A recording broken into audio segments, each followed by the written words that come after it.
All right, today we're jumping into a really fascinating source, a book by Dr. Craig S Wright called The Ledger of Truth. Now, this isn't positioned as just, another opinion on Bitcoin. The book's whole premise is that it's a direct, line by line breakdown of the original white paper, trying to get back to Bitcoin's foundational formula.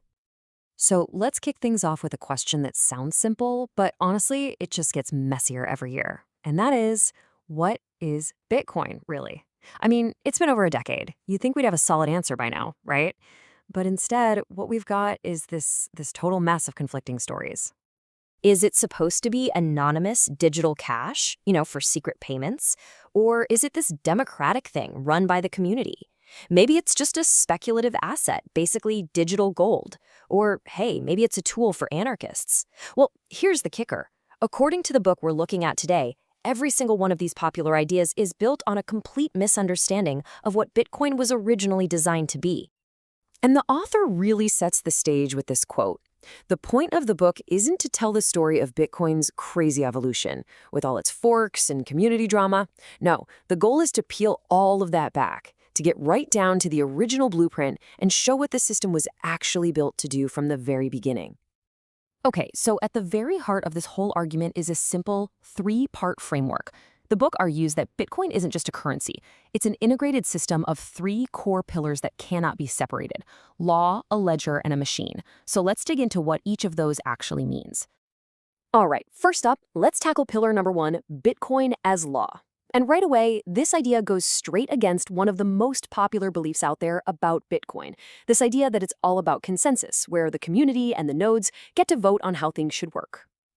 So, what's so fascinating here is just how different these two views are. On one side, you have the popular idea: Bitcoin is democratic, nodes vote, the majority wins, the community is in charge. But the book argues for the complete opposite. It says the protocol is like a fixed constitution. The rules are set in stone. They don't change based on a vote. Instead, they're enforced by pure, cold, hard economics. It's not a democracy at all. It's a system locked down by its protocol. Okay, so that brings us to pillar number two, the ledger. Let's look at how this system of fixed rules actually creates what the author calls an immutable record of truth.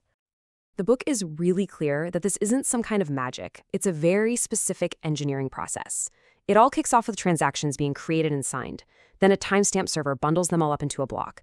And this is where the action happens. Miners start competing in this huge race, burning real-world energy, that's the proof of work, to be the first to validate the block. Whoever wins gets to add their block to the chain, and just like that, another piece of a permanent, unchangeable history is locked in. And this is the absolutely crucial point.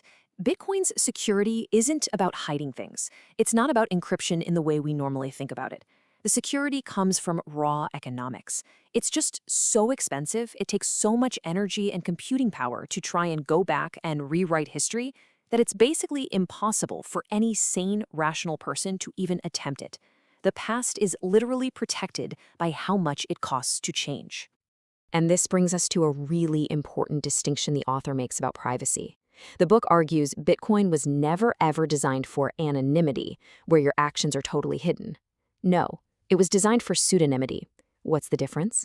Well, it means every single transaction is public and visible on the ledger, but your real-world identity is kept separate because it's incredibly hard to link you to the public keys you're using.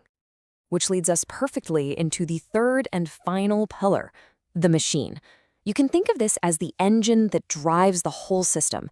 It's this powerful web of economic incentives that keeps the network running and, more importantly, makes sure that everyone, just by acting in their own best interest, ends up playing by the rules.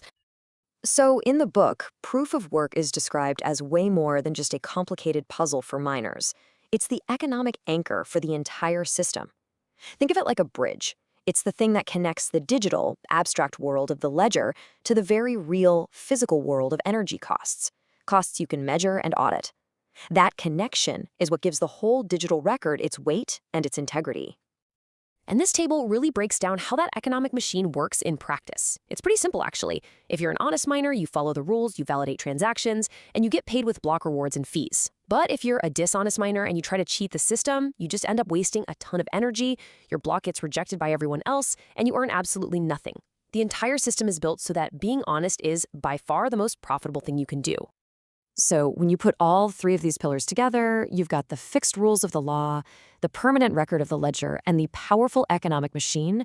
What you end up with, according to the book, is a vision for Bitcoin that is just completely different from all the stories we usually hear today. According to this analysis, the original plan was never about creating digital gold to hoard or some kind of untraceable cash for the dark web. Not at all.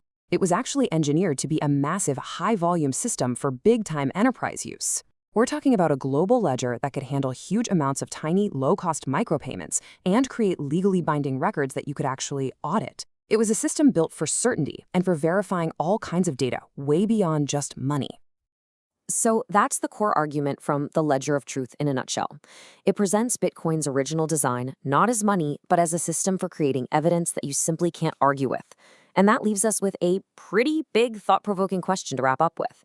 If a system can truly create a permanent, unchangeable record of the truth, what else could you do with it? What happens to our world when truth itself is no longer something you have to search for, but something a machine can just produce?